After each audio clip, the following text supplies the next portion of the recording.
Je laisse tout de suite la parole à Mélanie Bourda, que je remercie d'intervenir également dans notre séminaire.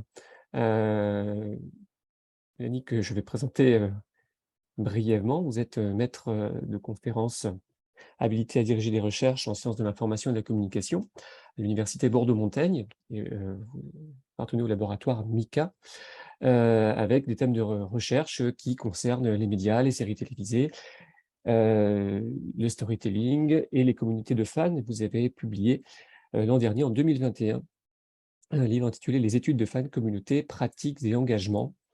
Et vous vous êtes aussi versé dans les humanités numériques, en particulier, vous êtes responsable scientifique du programme Medianum, si je l'ai bien noté. Et donc, vous allez nous présenter aujourd'hui une intervention autour des fanfictions. Je vous laisse la parole. Merci à vous. Merci beaucoup et merci pour votre invitation. Alors, je vais parler des fans. Alors, pas que des fanfictions, je vais parler de la valorisation d'un patrimoine littéraire, en l'occurrence du patrimoine de Jane Austen, par les fans, et versus la médiation culturelle officielle de Jane Austen et de ses romans. Donc, ça va un peu tourner autour de ça. Mon intervention s'intitule Généites, c'est le nom des fans de Jane Austen, entre médiation officielle et activité de fans. C'est bon? Ah non, ça va prendre du temps. Donc, je vais commencer par une définition du fan, parce que ça me semble essentiel, étant donné que le terme fan recouvre pas mal de définitions, pas mal de sens. Donc, c'est intéressant de poser une définition. D'autant plus que souvent, les fans sont présentés et représentés dans les médias, que ce soit les médias audiovisuels ou la presse écrite, de façon assez péjorative. C'est-à-dire qu'on a souvent des descriptifs alors c'est schématique, mais c'est quand même ça, des descriptifs de fangirl hystériques. Donc là, si c'est sur mon PowerPoint, il y avait des images de fangirls à des concerts qui sont en train de pleurer. Donc, c'est souvent les images qu'on voit de ces fans-là. Alors, images qui ne sont pas nouvelles, puisque si on pense par exemple aux fans des Beatles, on avait déjà ces représentations de fans souvent féminines qui pleuraient devant dès que les Beatles apparaissaient ou qui s'évanouissaient. Et donc, ça perdure assez régulièrement. Donc, ça, c'est pour le côté fangirl, et pour le côté fanboy, c'est plutôt le côté obsessionnel. Donc, on va décrire plutôt des fans masculins qui vont être reclus dans leur chambre et qui vont chercher tous les indices et qui vont décortiquer tous les univers, un peu sur le phénomène de l'otaku japonais. Donc, voilà, c'est l'image souvent qui perdure, sauf que il faut aller un peu plus loin que ça. Il faut essayer de comprendre que les fans sont des publics qui ne sont pas passifs, qui ne sont pas que des publics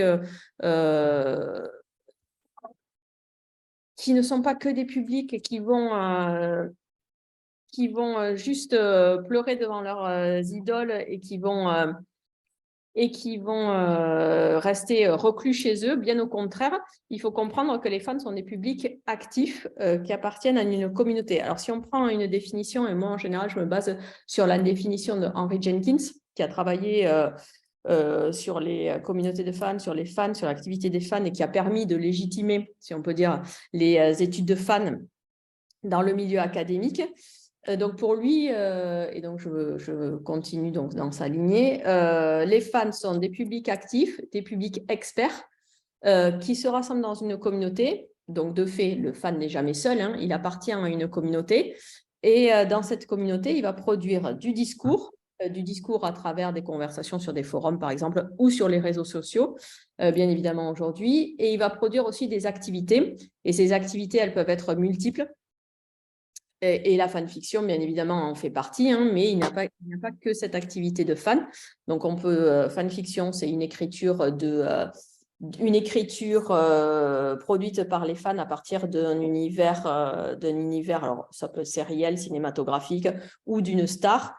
Mais ce qui est intéressant avec la fanfiction, c'est qu'il y a ce travail d'écriture, ce travail réflexif et ce travail collaboratif. Bon, ça, on y reviendra parce que je vais en parler autour de Jane Austen, hein, puisqu'il y a eu des fanfictions, bien sûr.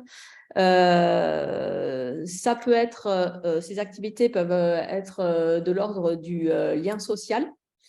Donc, ce qui est assez intéressant, puisque dans ces communautés qui sont des collectifs sociaux, hein, il y a un lien social qui va se mettre en place. Et ce lien social permet des discussions, permet de forger des liens d'amitié qui vont d'abord se créer dans la communauté en ligne, mais qui vont ensuite se consolider souvent dans des conventions, par exemple, ou dans des lieux physiques, en tous les cas, dans lesquels se retrouvent les fans. Et on verra aussi qu'autour de Jane Austen, ces lieux physiques sont importants, puisque c'est là que les fans se retrouvent, c'est là qu'ils vont partager concrètement en fait, leur passion. Et dans ces conventions, en général, il y a une autre activité qui est ultra importante. Donc, dans ces conventions, qui sont des rassemblements physiques de fans et qui sont relativement importants pour les fans, puisque la matérialisation en ligne, c'est bien, mais il faut une matérialisation physique. Et ça, je l'ai vu dans toutes les communautés de fans que j'ai pu interroger. Hein. Ce besoin de rencontres physiques, que ce soit dans des conventions ou dans des meet-up ou dans des dîners, par exemple, qui s'organisaient, hein, que les fans s'organisaient entre eux. Donc, ces rencontres physiques sont importantes. Mais dans les conventions, il y a une activité qui est relativement importante et qu'on va retrouver chez les fans de Jane Austen aussi, c'est le cosplay. Donc, le cosplay, c'est le fait de se déguiser comme c'est la contraction entre costume et play, et c'est le fait de se déguiser comme ses personnages fictifs favoris. Donc, on va voir que ça va engendrer, alors comme ça, c'est cool hein, de se déguiser comme ça, mais derrière, une activité, hein, encore une fois, qui est très chronophage hein, de la part des fans, parce qu'il y a une réflexion sur comment on va mettre en forme le costume du personnage, comment on va le créer, ce costume, parce qu'en général, ils ne les achètent pas, hein, les costumes, ils se les créent eux-mêmes, et comment ils vont partager toutes ces guides de bonnes pratiques autour des costumes. Donc ça fait partie des activités à la fois de création, mais aussi de lien social, hein, parce que le cosplay, comme pour le reste dans la communauté de fans, on ne le fait pas seul en général. Hein. Même la création du costume, elle se fait avec les autres, hein, par des phénomènes de partage de bonnes pratiques, encore une fois. Donc, création de lien social, création, activité créative. Donc là, j'ai mis aussi des mèmes hein, comme exemple. Donc, c'était autour de Game of Thrones. Mais bon, le partage de mèmes et la création de mèmes, hein, ça fait partie des créations. La médiation culturelle, mais qui passait, alors là, c'était autour des séries télé quand moi je l'avais mis en place, qui passait par le phénomène de fansubbing. Donc, c'est le fait de sous-titrer les épisodes de séries télé ou de films. Non, je suis encore sur cette site de fansubbing. Donc, j'avais qualifié les fans de médiateurs culturels dans le sens où, par le fansubbing, ils faisaient connaître des produits qui étaient au départ pensés pour une réception nationale. Ils les faisaient connaître à travers les frontières, quoi. Donc, ça, c'était relativement intéressant. Et notamment autour des mangas. Donc, on appelait ça donc du fansubbing autour des mangas. Et c'était relativement intéressant parce que là, c'est pareil. Au début, dans les années 80, donc il n'y avait pas Internet et on ne pouvait pas télécharger les fichiers comme on les fait aujourd'hui. Hein. Donc, il se passait ces textes, en fait, ces traductions, il se les passait de convention en convention, donc de main à main dans les conventions. Donc, ça servait aussi à ça, les conventions, à découvrir des nouveaux textes et des textes traduits par des camarades fans. Donc ça, c'était l'activité de médiation culturelle. Et, une activité qui est relativement importante, mais qu'on ne va pas forcément retrouver autour de Jane Austen, mais j'en parle quand même, c'est l'activité d'engagement civique et d'activisme social. Donc, les fans peuvent, à partir de personnages et à partir de narrations, donc se servir de ces personnages et de se servir de la narration et des valeurs portées par les personnages ou par la narration comme levier d'engagement pour mener à bien des causes sociales, culturelles ou politiques. Donc là, j'ai mis une capture d'écran où vous voyez écrit Spirit Day là. Donc c'est des fans de la série Wynonna Earp qui se mobilisent le jour de Spirit Day. Donc c'est un jour de visibilité de la communauté LGBTQ mondiale, hein, qui est portée par l'association GLAAD. Ce jour-là, elle lève des fonds en fait pour des associations. Et donc, elle reverse ces fonds à des associations qu'elles ont ciblées. Donc, c'est intéressant parce que, encore une fois, ça montre tout un système d'organisation à l'intérieur d'une communauté et ça permet de voir justement comment les fans s'organisent et comment ils peuvent se servir d'une fiction et de personnages pour mener des actions culturelles et sociales. Alors, on peut passer à l'autre slide. Alors du coup, aujourd'hui, les fans sont... alors c'est Henry Jenkins qui dit ça aussi, avec Internet, les fans sont assez visibles et bruyants. Donc on les voit de plus en plus, hein, les communautés de fans sont de plus en plus... alors j'allais dire actives, mais en fait non, c'est pas vrai. Elles sont vraiment de plus en plus visibles avec Internet. Alors, du côté positif, hein, mais aussi du côté négatif, hein, on voit beaucoup de pratiques toxiques apparaître, hein, aussi dans les communautés de fans. Mais ce qu'il faut comprendre, c'est que Internet a favorisé ça, mais toutes ces activités, elles existaient bien avant l'arrivée d'Internet, hein. Les communautés de fans ne sont pas nées avec Internet, elles existaient déjà et elles avaient déjà des pratiques et des activités avant Internet. Et notamment sur les conventions, elles sont nées dans les années 30, autour des conventions de science-fiction. Donc, le cosplay est né aussi dans les années 30. Il y avait déjà des activités de cosplay dans ces premières conventions autour de la science-fiction. On voit que dans les années, autour de Star Trek, donc dans les années 60, des premiers fanzines étaient déjà produits par des fans. Donc, vous avez des exemples là. Donc, le fanzine, c'est une activité de fans qui existe toujours, hein. Alors qui est plutôt numérique maintenant, hein, mais il existe toujours des fanzines papier. Ça, c'est assez intéressant parce que ça se passait, les fanzines, ça a permis de mettre en valeur les fanfictions, de mettre en valeur la créativité pure des fans. Alors de dessin, hein, vous voyez, j'ai mis un exemple de dessin aussi dessous, hein. Ça pouvait être des BD créés par les fans. Et encore une fois, ça se passait dans les conventions aussi, hein. Donc, ils se partageaient les fanzines dans les conventions. Et sur la fanfiction, alors par contre, la fanfiction n'est pas née avec le fanzine parce que la fanfiction remonte déjà au temps de Jane Austen, hein. Il y avait déjà des fanfictions, dont des fans de Jane Austen écrivaient à son époque des fanfictions. Et puis ça a continué après autour de Dickens. Il y avait des fanfictions aussi. Alors sur Dickens, c'était assez intéressant parce que à l'époque, donc Dickens, il publiait ses écrits dans des journaux populaires, donc sur un phénomène de sérialité, hein, si on peut dire. Donc c'était mois après mois, et il y avait donc un phénomène d'attente qui se mettait en place de la part des publics. Et pour pallier à ce phénomène d'attente et parfois, eh ben, les fans écrivaient leurs fanfictions et se les partageaient. Et sur les phénomènes, donc j'ai mis les clubs aussi, donc les ancêtres des communautés de fans, hein, si on peut dire. Avant, ils appelaient ça des clubs ou des sociétés. Les premières sociétés qui étaient vraiment très structurées et bien organisées, c'était celles autour de Sherlock Holmes et de Arthur Conan Doyle, qui sont nées aussi dans les années 30 à New York et à Londres. Donc là, on avait déjà des groupes sociaux très structurés qui se rassemblaient pour discuter de leur passion, de leur œuvre favorite, de leurs personnages favoris, qui partageaient aussi leur fanfiction, hein, leurs propres écrits, et qui produisaient du discours en fait autour de cette œuvre littéraire. Donc ça, c'était assez intéressant. Et après, bon, ça a perduré, c'est devenu les communautés de fans en ligne qu'on connaît aujourd'hui. Donc vous pouvez passer à la slide. Ah, ça, donc maintenant qu'on a vu à peu près des activités de fans, ce que j'entendais par fan, donc le fait que c'est un public actif, expert, qui appartient à une communauté, qui va produire des activités et du discours, je vais en venir du coup à mon sujet, à mon étude de cas, donc Jane Austen. Alors pourquoi Jane Austen? Alors outre le fait que c'est une auteure populaire dans tous les sens du terme, si je puis dire.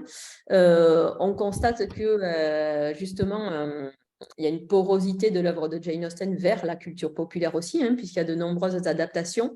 Et les plus célèbres étant le Pride and Prejudice, là, le film qui date de, je ne sais plus, des années 2000, et la série de la BBC, l'adaptation de la BBC, de Pride and Prejudice aussi, qui date de 95, celle-ci, que je vous conseille fortement, qui est très, très bien.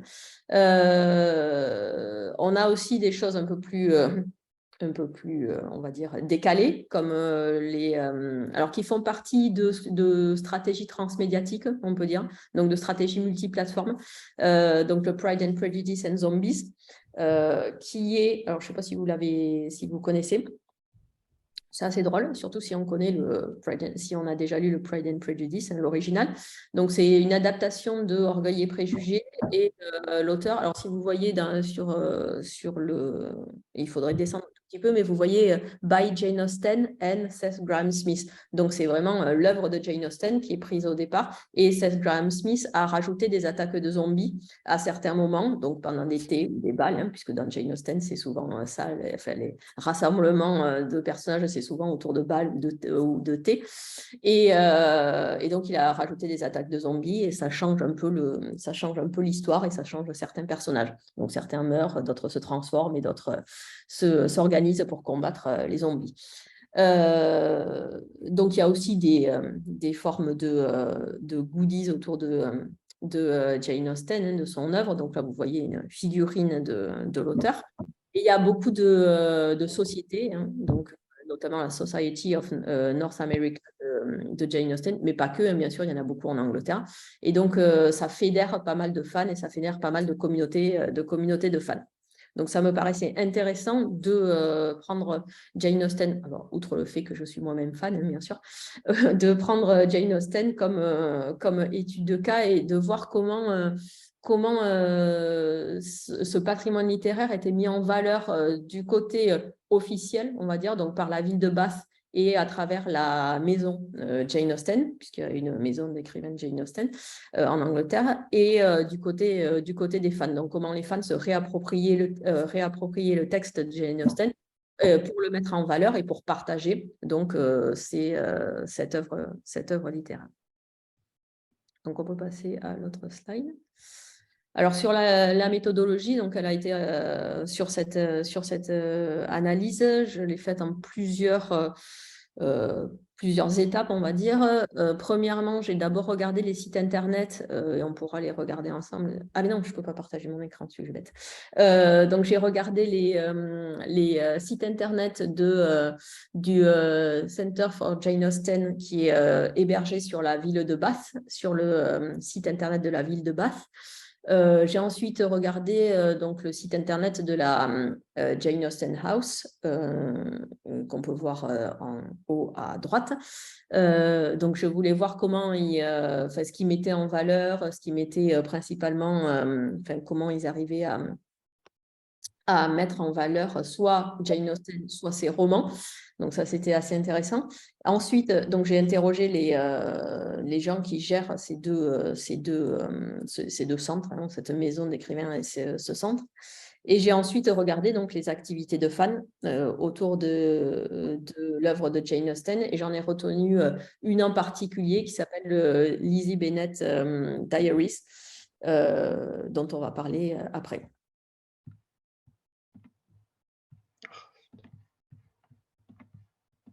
Du coup, ouais. Alors, du coup, sur Bath et le Jane Austen et le centre Jane Austen, alors, ce qui est intéressant, c'est que la ville de Bath a créé tout un écosystème autour de l'œuvre de Jane Austen. Et c'est vraiment flagrant, hein, si on va sur le site de la ville de Bath, on a vraiment tout un dispositif numérique, hein, qui permet de voir comment visiter Bath sur les pas de Jane Austen, comment visiter Bath à travers l'œuvre de Jane Austen. Enfin bon, vous voyez tout ce qu'on veut voir, quels monuments sont rattachés à Jane Austen.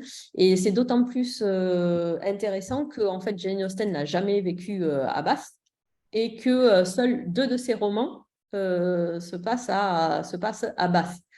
Donc, c'est assez intriguant du coup, pour la ville d'avoir mis en avant Jane Austen, alors que, encore une fois, elle n'a jamais vécu dans la ville. Donc, ils se servent de la notoriété et de la popularité, là, si je puis dire, de l'auteur pour mettre en avant leurs monuments et leur propre patrimoine. Je vais y arriver.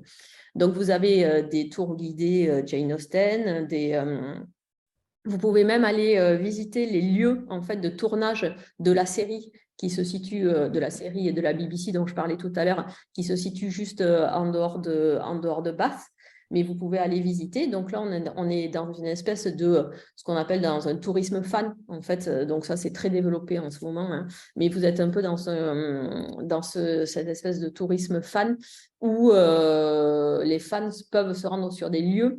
Et du coup, en fait, comme ces lieux n'ont jamais été investis par Jane Austen et sont des lieux, en fait, qui sont présents qui sont utilisés pour des adaptations, en fait, on va avoir tout un fantasme qui va se mettre en place autour de cette œuvre de Jane Austen. Et du coup, c'est assez intéressant parce que dans les fans que j'ai interrogés, c'est bien ça, en fait, qui ressort, c'est cette vision fantasmée et cette vision qui se sont construits, en fait, à travers les romans de Jane Austen, de Bath et de la vie qu'aurait pu avoir Jane Austen dans cette ville. Donc ça, c'est assez intéressant.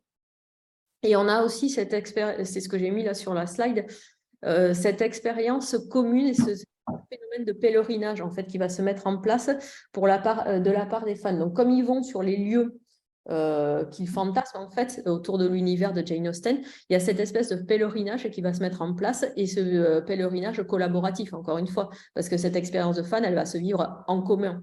Elle va vraiment se vivre ensemble. Et elle se vit d'autant plus ensemble que le centre Jane Austen met en place un festival qui a lieu tous les ans, en septembre en général, qui a lieu tous les ans et qui permet donc aux fans, et ça on y reviendra puisque ça fait partie des activités, mais de pratiquer du cosplay. Donc, les fans se rendent en tenue Regency à ce festival. Et la ville de Bath recrée des bals, recrée des thés et convie les fans à ces expériences qu'on pourrait dire du coup immersives, hein, parce que là, ils sont immergés vraiment dans un univers fantasmé à la Jane Austen, ou du moins à l'époque de Jane Austen, on va dire. Donc, c'est assez intéressant de voir comment la ville de Bath se réapproprie cette œuvre pour valoriser en fait son patrimoine à elle finalement, plus que le patrimoine littéraire, mais c'est intéressant de voir aussi comment c'est apprécié par les fans parce qu'ils ont envie ils apprécient de se retrouver dans cette ville et de marcher sur les pas de l'auteur ou de marcher sur les pas fantasmés de l'auteur. Alors que sur la maison d'écrivain, et c'est la slide d'après, sur la maison d'écrivain, on est beaucoup plus sur une vision authentique de Jane Austen, puisque la maison d'écrivain, Jane Austen y a vécu. C'est vraiment la maison, sa maison, la maison où elle a vécu. Hein. Et là, donc, du coup, j'ai interrogé les fans aussi hein, qui y sont allés. Et j'ai regardé les réactions sur la page Facebook parce qu'ils ont une page Facebook de la maison. Et en fait, ce qui revient, c'est vraiment, le terme, c'est vraiment authentique. Là, ils vivent l'expérience authentique de l'auteur. Ils sont vraiment dans le contact mémoriel avec Jane Austen, puisqu'ils voient, comme dans son écrivain, il voit l'endroit où elle a vécu, l'endroit où elle écrivait, enfin tout ce qui est rattaché, d'autant plus que la maison de Jane Austen possède certaines reliques aussi qui ont appartenu à l'auteur. Donc ça permet de renforcer cet effet authentique aussi, puisque donc on voit où elle a vécu, mais on a aussi des objets lui ayant appartenu. Donc c'est assez intéressant. Et c'est assez intéressant du coup de mettre en parallèle donc Bath, la vision maison fantasmée, et Chawton Cottage, donc la maison d'écrivain, qui va être plutôt donc, ce côté authentique perçu par les fans. Et donc, quand j'ai interrogé la dame qui s'appelle Sophie Rénal, qui gère donc cette maison d'écrivain, ce qui était intéressant, c'est qu'ils venaient de mettre en place une médiation hybride, à savoir, donc c'était juste après le confinement, hein, à savoir qu'ils avaient mis en place une visite virtuelle à 360 qui permettait, ce qui n'existait pas avant le confinement, ce qui permettait de visiter, enfin on peut du coup visiter nous-mêmes hein, la maison de Jane Austen, donc qui permettait à tout le monde de visiter cette maison. Et elle m'expliquait qu'ils avaient eu les fonds par un Heritage Fund, Heritage Fund anglo-saxon. Donc, ce qui montre bien que là, on est aussi dans un processus d'héritage en fait et de patrimonialisation de la vie pour le coup là de Jane Austen, plus que de l'œuvre de Jane Austen. Là, on est vraiment sur sa vie. On peut passer à la slide suivante.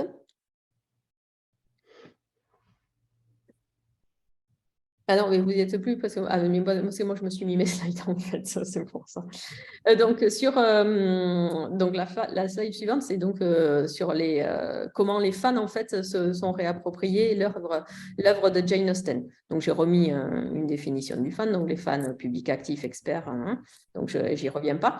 On voit quelques exemples et surtout sur la capture d'écran à gauche, c'est des exemples de fanfiction, justement, qui ont été écrites par des fans de Jane Austen, alors qui tournent beaucoup là autour de Orgueil et Préjugés, hein, sur les 6 de la capture d'écran, il y en a 3 qui sont autour de Orgueil et Préjugés. Vous avez aussi un scrapbook hein, d'une fan de Jane Austen qui a produit ce scrapbook sur son expérience de lectrice de Jane Austen et donc de fan de Jane Austen. Hein. Elle a récupéré des notes, des journaux, des coupures de journaux et elle s'est fait son scrapbook et son journal Jane Austen. Donc ça, c'est mais surtout, l'exemple le plus frappant, à mon sens, c'est quand même The Lizzie Bennet Diaries, qui est en fait une fanfiction vidéo, si on peut dire. Donc, elle est accessible, on peut la regarder en intégralité sur YouTube. Et donc, ce sont des fans qui ont créé une version moderne de Orgueil et Préjugés. Et donc, ils ont retransposé les personnages à notre époque. Donc, Lizzie Bennet est une étudiante en communication d'une vingtaine d'années. Alors, je n'ai pas fait exprès, hein, c'est une étudiante en communication d'une vingtaine d'années. Et donc, elle raconte sa vie, hein, c'est face caméra, quoi. Elle raconte sa vie, mais en reprenant en fait un peu les valeurs portées par Orgueil et Préjugés. Et donc, les personnages, elle va rencontrer les autres personnages, Darcy, en fait, tout ce que vous voulez. Mais c'est une retranscription moderne de Orgueil et Préjugés. Et ce qui est intéressant, c'est que ces personnages-là sont transmédiatiques, à savoir que donc ils apparaissent dans cette fanfiction vidéo face caméra, donc elle raconte sa vie. Hein. Lizzie Bennet raconte sa vie dans notre monde moderne, hein. Mais ils ont aussi des présences numériques, si je puis dire, hein, puisque les personnages ont des comptes Twitter et des pages Facebook et des comptes Twitter. Donc, ce qui permet une interaction avec les publics et ce qui permettait du coup une interaction et une évolution de la série par les réactions des publics. Donc, comme ils conversaient sur ces réseaux sociaux, ça permettait aux producteurs, enfin aux fans là, qui produisaient la série, la fanfiction vidéo, de faire évoluer les épisodes au fur et à mesure, avec les réactions qu'ils avaient eues. Donc ça, c'est assez intéressant. Et le deuxième point qui est intéressant, c'est que ça permet de faire connaître l'œuvre à des publics contemporains aussi, et des publics plus jeunes. Parce qu'en général, ce que j'ai remarqué, c'est que les fans de Jane Austen sont plutôt j'allais dire âgées, enfin oui, c'est pas des jeunes fans, quoi, on va dire, et qu'elles sont fans depuis longtemps. Donc, c'est une fanitude sur un temps long, on va dire. Donc, cette fanfiction vidéo, alors, c'est vraiment une fanfiction parce qu'il y a un travail d'écriture, il y a un travail de scénarisation, mais on est aussi dans un travail de vidéo, de montage. Donc, ça montre quand même les capacités technique et l'engagement temporel aussi, l'engagement de fans finalement, parce que ces fans l'ont fait gratuitement. Alors, gratuitement au début, parce qu'après, ils ont créé une société de production et du coup, ils ont aussi proposé 2 autres adaptations des œuvres de Jane Austen. Et si je ne me trompe pas, c'est Emma et Sandition, je crois. Donc, ils ont une société de production maintenant et ils ont produit 2 autres adaptations, mais sur le même principe, hein, une réécriture moderne des œuvres de Jane Austen pour un public relativement jeune et connecté du coup, et donc ça permet dans ce sens, c'est ce que je vous disais tout à l'heure sur le fansubbing, mais là c'est sur un autre dispositif, mais dans ce sens les fans sont des médiateurs culturels hein, puisqu'ils font connaître l'œuvre à des publics jeunes et connectés et ils les font réfléchir sur les personnages et sur les histoires et sur les histoires. Et la dernière chose donc, qui me paraissait intéressante sur les activités de fans et qui est connectée donc, à ce que je vous disais tout à l'heure, au festival Jane Austen, c'est le cosplay. Donc, vous voyez, hein, pendant le Jane Austen Festival à Bath en 2021, hein, vous voyez tous les fans habillés en tenue Regency, hein, donc on appelle ça, donc, que ce soit des fans féminines ou des fans masculins. Hein. Alors, ce qui est intéressant sur le cosplay, c'est, je vous le disais en début, hein, c'est que les fans ne vont pas acheter hein, la tenue, ils vont la fabriquer eux-mêmes. Et donc, ça demande, encore une fois, un gros engagement, ça demande des compétences techniques, notamment en couture, et ça demande une recherche assez importante parce que là, il y a une recherche sur tous les tissus, sur les motifs des tissus, sur vraiment comment ils s'habillaient à l'époque. Alors, il y a les descriptifs, bien évidemment, dans les romans de Jane Austen, hein, mais il faut aller chercher dans d'autres documents. Et d'ailleurs, sur le centre Jane Austen, ils fournissent hein, ce genre de documents. On peut avoir des accès. Je suppose que ça y est toujours, hein. Mais la dernière fois que j'ai vérifié, on avait accès à des documents, c'est-à-dire comment ils s'habillaient, quels tissus ils utilisaient, quels accessoires ils avaient. Donc, tout ça, les fans les consultent, hein, se les partagent pour créer le meilleur costume possible. Et après, donc, ils vont défiler, c'est vraiment des défilés en fait, hein. Ils vont défiler ensemble, et là, c'est vraiment un défilé dans les rues de Bath, hein. Il y a un parcours et ils défilent devant des gens qui participent pas au festival, hein, et ils défilent dans leur tenue. Donc, il y a vraiment ce côté collaboratif et collectif. Et souvent, les fans qui font du cosplay créent des tutos. Tout à l'heure, je vous parlais de guides de bonnes pratiques, mais en fait, ils créent des tutos. Et souvent des tutos sur YouTube hein, pour montrer comment ils ont cousu leur robe, hein, comment ils ont fait leur bonnet, où est-ce qu'ils ont trouvé leurs gants, quel tissu, comment ils ont trouvé leur tissu, les bonnes adresses. Ils partagent les patrons aussi. Là, vous voyez, hein, il y a quelqu'un pour Lady Catherine, hein, il y a quelqu'un qui a fait un patron de la robe qu'avait Lady Catherine. Et donc, ils se partagent tout ça. Donc, c'est vraiment un travail en commun. Le cosplay, c'est vraiment un travail en commun. Alors même si la personne est seule à porter le vêtement, bien sûr, il y a tout ce dispositif derrière collaboratif et en commun. Et ça permet aussi de mettre en avant le corps comme média aussi, hein, puisque c'est le corps qui va porter ce vêtement. Et ça permet de faire du théâtre, de théâtraliser aussi cette expérience commune. Puisqu'encore une fois, ils vont défiler et ils vont participer, là, dans ce cas-là, à des balles et à des thés. On voit aussi souvent, et ça, je l'ai vu sur la page Facebook du festival, pour le coup, des fans qui se prennent en photo en situation, si je puis dire, et souvent c'est justement en train de manger un gâteau, de boire du thé, puisque c'est encore une fois hein, dans l'œuvre de Jane Austen, ces personnages sont souvent dans ces situations-là. Donc elles se mettent en situation et elles se photographient dans leur costume en situation comme si elles étaient des personnages de l'univers de Jane Austen. Donc, je vais peut-être m'arrêter là. si vous avez des questions, comme ça peut laisser la place à la discussion. Mais en tous les cas, voilà, on a des formes différentes de valorisation de l'œuvre de Jane Austen. Une forme fantasmée par Bath, une forme plus authentique et qui est ressentie comme telle par les fans, par la maison de Jane Austen, et une valorisation plus par les personnages et une réappropriation en fait des personnages de la part des fans. Merci beaucoup, Mélanie, pour cette communication et cette plongée autour de Jane Austen. Est-ce qu'il y a tout de suite des questions? Alors, je sais que David a laissé la sienne dans le chat, mais si d'autres personnes peut-être veulent intervenir de vive voix.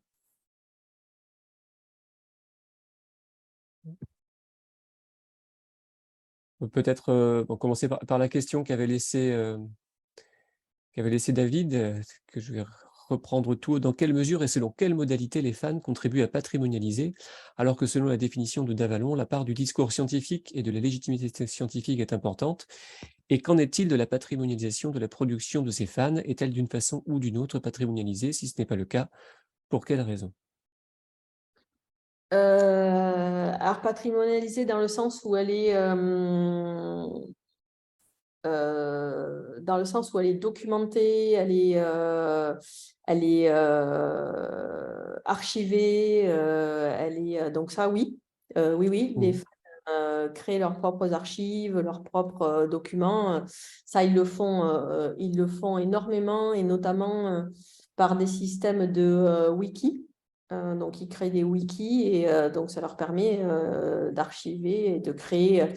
Alors pour Jane Austen, là, je l'avais pas, c'est pas forcément l'aspect que j'avais le plus. Enfin, c'est des espèces d'archives, et c'est pas ce que j'avais regardé le plus. Mais par contre, j'avais analysé ça autour de Battlestar Galactica, parce qu'il y a des fans qui avaient créé un musée Battlestar Galactica. Alors un musée en ligne Battlestar Galactica, mais c'était vraiment dans un esprit de patrimonialisation du contenu de la série et d'archivage du contenu de la série, et de tous les paratextes en fait qui circulaient autour de la série. Donc ça, c'était assez intéressant, et effectivement, les fans peuvent faire ce genre de choses.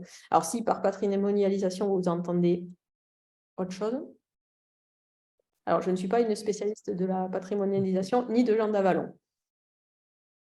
Je pense que c'était peut-être aussi par rapport aux institutions et au regard que nous, en tant que chercheurs aussi, on peut apporter à ces pratiques. Est-ce que... Ah oui. Là, oui, effectivement, les institutions et les institutions culturelles se réapproprient beaucoup les Ouais. activités de fans.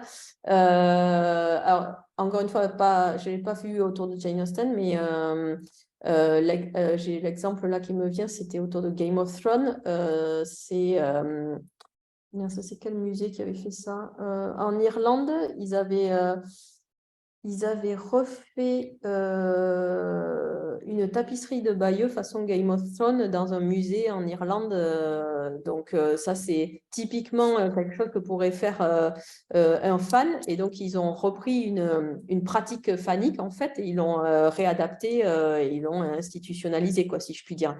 Ensuite, autour des séries télé, plein de pratiques de fans qui sont réutilisées en fait par les productions, et donc on pourrait dire qu'elles sont institutionnalisées finalement, quoi.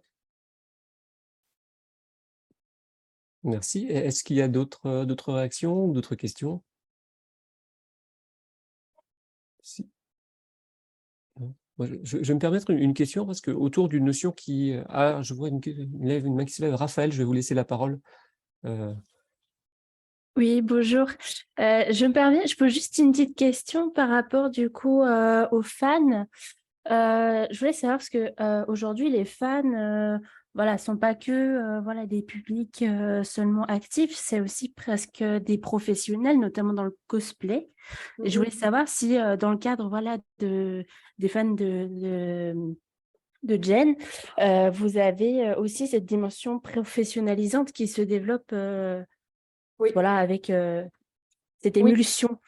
Oui. Alors, effectivement, il y a de plus en plus de fans qui vont utiliser leurs pratiques de fans et qui vont les commercialiser, quoi. Et dans un phénomène de semi-professionnalisation, hein, plutôt que vraiment de professionnalisation, mais en tout cas de semi-professionnalisation. Et oui, je l'ai vu autour de Jane Austen, alors pas sur le cosplay, mais sur la fanfiction. Il y a des fans qui vendaient. Alors, il y a une fan en particulier qui a écrit un bouquin. Donc c'est une fanfiction, hein, mais c'est un bouquin. Elle a écrit un bouquin fanfiction et elle le commercialise, elle le vend. Donc là, on est du côté du fan, mais aussi du côté semi-professionnel, parce que normalement, a priori, dans les communautés de fans, les activités sont censées être partagées et gratuites. Donc, ils font ça, les fans font ça pour le plaisir du partage et pour le plaisir de montrer leur créativité et de faire circuler des contenus aussi dans leur communauté, mais dans la sphère publique aussi.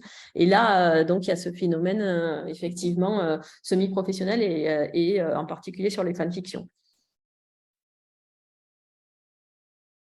Et D'accord, merci. dans la communauté de Jane Austen, c'est accepté, ce qui n'est pas le cas dans toutes les communautés, parce que pour la petite histoire, vous savez sûrement que 50 Shades of Grey, c'est une fanfiction au départ, hein, c'est une fanfiction Twilight. Oui. Et donc le problème, c'est que les fanfictions, au départ, quand elles sont postées sur des sites type fanfiction.net, donc des grands sites qui centralisent toutes les fanfictions sur des milliers d'univers, hein, c'est des œuvres collaboratives, hein, parce que les auteurs demandent aux autres, à des bêta-readers, en fait, hein, de relire, de corriger, de proposer des améliorations, et voilà, et au fur et à mesure, donc l'auteur améliore son texte, et donc on peut dire que c'est des œuvres collaboratives, et quand l'auteur s'en saisit et la commercialise, et puis avec le succès qu'on connaît, hein, pour 50 Shades of Grey, ça peut être problématique. Donc elle s'est fait virer de la communauté des fans de Twilight. Bon, elle s'en fout, je pense, hein, mais bon. Merci beaucoup. Enfin, elle s'en fout maintenant, quoi. J'avais une petite question qui rejoint un petit peu peut-être ce que vous venez d'évoquer. Est-ce qu'il y a le sentiment parmi ces fans de continuer un canon, un certain canon, ou bien au contraire une volonté parfois de le faire bouger ou transgresser, ou est-ce que je suppose que c'est partagé, mais... Oui, alors ça, c'est une question complexe parce qu'effectivement, la créativité des fans étant tellement variée que on peut trouver des fans très, très qui vont suivre le canon et qui vont être très, très à cheval là-dessus, mais on peut trouver des fans qui vont être complètement en dehors et qui vont justement tirer leur créativité en fait du fait qu'ils restent pas dans le canon. Donc ça c'est compliqué. En fait, il faudrait faire une analyse statistique, hein, déjà pour voir. Et il faut lire toutes les fanfictions qui ont été écrites autour de Jane Austen, ça va être compliqué. Mais ça c'est une question qui est intéressante, et c'est une question intéressante quand on se place aussi du point de vue de l'auteur. Bon, alors là, Jane Austen, voilà, elle a plus de son mot à dire, hein. Mais par exemple, je pense à J.K. Rowling. C'est assez compliqué, J.K. Rowling, parce que elle a une position assez ambivalente sur les fanfictions, et Dieu sait qu'il y a énormément de fanfictions autour de Harry Potter, hein. Mais donc elle supporte pas trop que les fans se réapproprient son œuvre et donc dévient du canon pour elle, quoi, en fait, hein. Donc elle supporte pas trop, et elle supporte encore moins les fanfictions slash et homo-érotiques, quoi. Et Dieu sait qu'il y en a autour de Harry Potter. Et donc là, on est vraiment dans une déviation totale du canon, hein, puisque dans l'univers de Harry Potter, il n'y a pas de relation homo-érotique. Voilà. Donc, ça l'énerve beaucoup. Et J.R.R. Martin aussi, l'auteur de Game of Thrones, hein, est assez contre les productions de fans. Ce qui est plutôt... c'est compliqué, hein, parce que bien évidemment, il faudrait... analyser aussi le copyright, on fait tout ça bien sûr, parce que les fans s'approprient une œuvre, hein, qui appartient à quelqu'un au départ, donc il y a des questions de copyright derrière. Mais ça fait vivre l'œuvre et ça la fait connaître aussi, hein, les activités de fans. Parce qu'encore une fois, les fans ne se gardent pas leur production pour eux, ils les partagent et donc ça fait vivre une œuvre, ça fait vivre un univers, ça l'enrichit et ça fait connaître aussi connaître l'œuvre. Hein. Là, sur le travail qu'ont fait les fans autour de The Lizzie Bennet Diaries, c'était vraiment ça le but premier, hein, c'était de faire connaître l'œuvre de Jane Austen à un public jeune, quoi. Merci. Et enfin, une question, et du côté des éditeurs enfin, ou d'institutions, est-ce que éditer Jane Austen, est-ce que les éditeurs intègrent par exemple des Alors sur la fin, produits? c'était de l'auto-édition. Hein, Ouais. et alors, est-ce que, j'ai pas la réponse là, mais est-ce que par exemple, tout à l'heure, ce que je vous ai montré là, Pride and Prejudice and Zombies, est-ce que ça serait pas de la fanfiction, ça? Auquel cas, là, c'est édité officiellement, voilà, parce qu'on pourrait considérer que c'est une fanfiction, hein, c'est Graham Smith qui prend l'œuvre et qui s'amuse avec et qui la change, quoi. Donc, et qui la change de façon totalement décalée. Alors, il y a ça, et il y en a une autre qui est sortie, alors c'est plus dur à dire en anglais, c'est Sense and Sensibility and Sea Monsters. Donc, c'est raison et sentiment et monstres marins, quoi. Donc c'est exactement le même principe. Mais donc, est-ce qu'on ne pourrait pas dire que c'est des fanfictions et des fanfictions officielles pour le coup?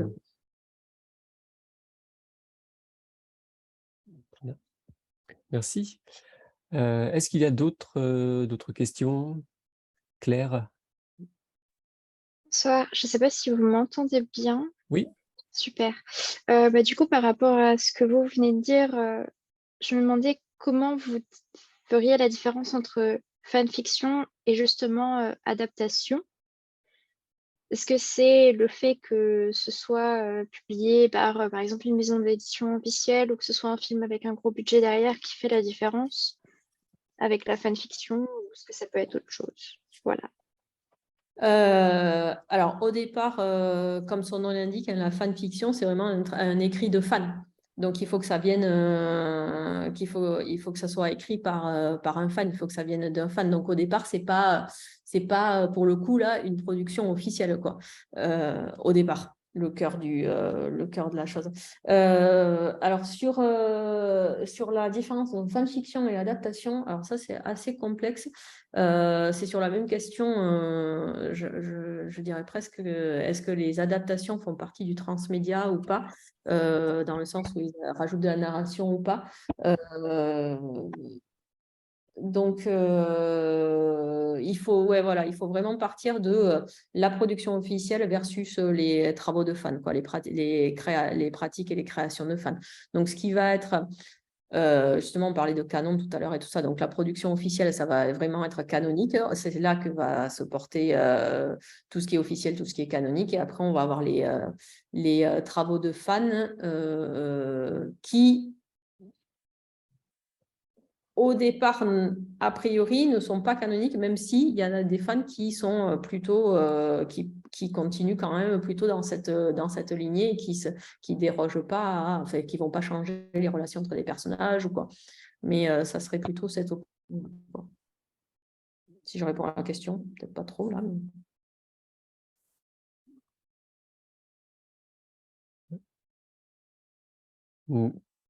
Merci pour votre réponse. Une dernière question ou nous avons fait le tour? Voilà. Écoutez, je vous propose de conclure cette séance en remerciant encore une fois nos deux intervenants. Merci beaucoup pour toutes ces perspectives que vous avez développées. Je pense qu'on pourra éventuellement y revenir par des échanges plus ou moins formalisés. Mais encore une fois, merci. Voilà, on a bien inauguré cette année de séminaire. La prochaine séance aura lieu le 13 décembre en hybride. Elle aura lieu à la médiathèque Françoise Sagan à Paris. Et donc, nous entendrons Anthony Glinoer et Mathilde